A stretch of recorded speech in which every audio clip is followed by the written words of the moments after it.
August 23, 1942. The sky over the Volga does not turn black. It turns a bruised, oily purple as 600 Junkers bombers blot out the sun. The air in Stalingrad carries a metallic tang, the scent of pulverized brick dust mixed with the river's humidity. Below, the city is a labyrinth of white stone and industrial pride. But from the cockpit of a Heinkel, it is merely a grid to be erased. A single sound dominates the horizon, the rhythmic, subterranean thrum of engines that feels less like a machine and more like the heartbeat of an approaching apocalypse. This was the threshold. This was the moment the German Sixth Army believed they were marching not into a battle, but into a foregone conclusion. They carried with them the momentum of 3 years of unbroken victory, the arrogance of an empire that had swallowed Europe whole, and the absolute certainty that by Christmas they would be warming themselves by the hearths of a conquered Soviet Union. The historical record tells us that Stalingrad was the hinge upon which the 20th century swung. To the Oberkommando der Wehrmacht, it was Operation Blue, a strategic necessity to seize the Caucasian oil fields and sever the Soviet artery of the Volga. But to the men on the ground, the Lancer who had crossed the Don with dust in their throats and iron in their hearts, it was supposed to be the final sprint. They looked at their maps and saw a thin ribbon of city clinging to a riverbank. They expected a traditional war of movement, a blitzkrieg of tanks and open fields where their superior training would dismantle the Bolshevik hordes in a matter of weeks. What they found instead was the Rattenkrieg, the war of the rats, a nightmare of basement-to-basement slaughter where the very geometry of the city became an enemy. Among the ruins of the Red October steelworks, tucked beneath a mountain of jagged rebar and scorched concrete, lay a command bunker.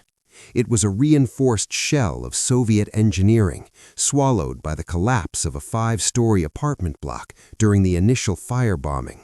For 83 years, it remained a time capsule of silence, sealed by the weight of history and the shifting Russian permafrost.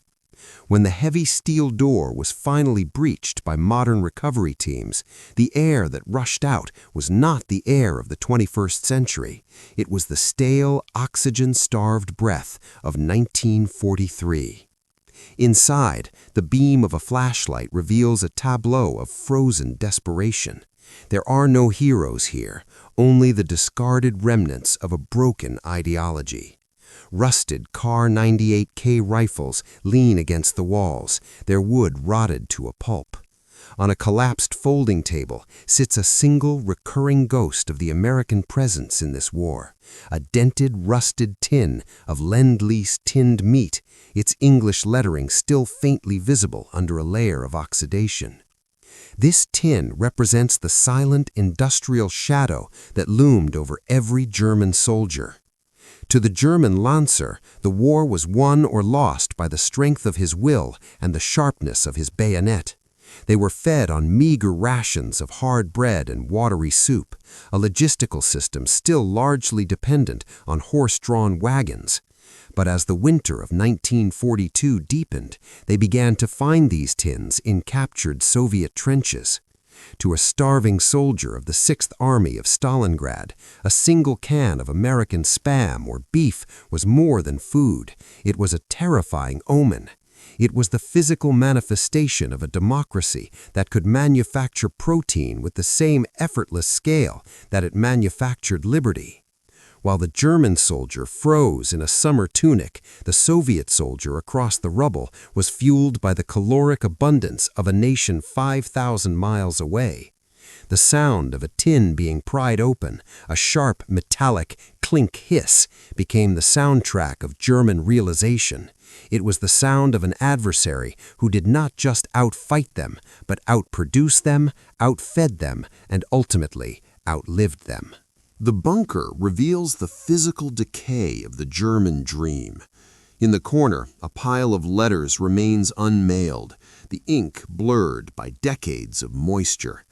One letter, dated January 17, 1943, speaks of a hunger so profound it had become a spiritual presence.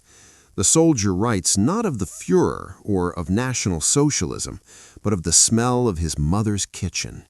He reflects on the propaganda that told him the Slavs were subhuman and their American allies were weak, decadent shopkeepers. Yet, in the darkness of the bunker, he admits the truth. The weak shopkeepers had built a bridge of ships across the Atlantic to ensure he would never leave this cellar.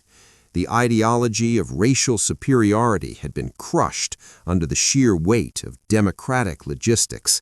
The transformation was total. The men who entered Russia as conquerors ended their lives as shadows, realizing too late that their invincible empire was a hollow shell built on the hubris of a madman, while the world they sought to enslave was united by a common, well-fed purpose.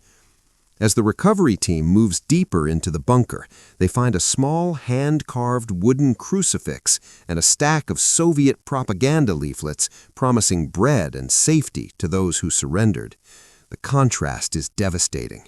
The German soldiers were trapped between the iron floor of the Soviet defense and the frozen ceiling of Hitler's no-retreat order. They died in a tomb of their own making, surrounded by the debris of a war they could never have won.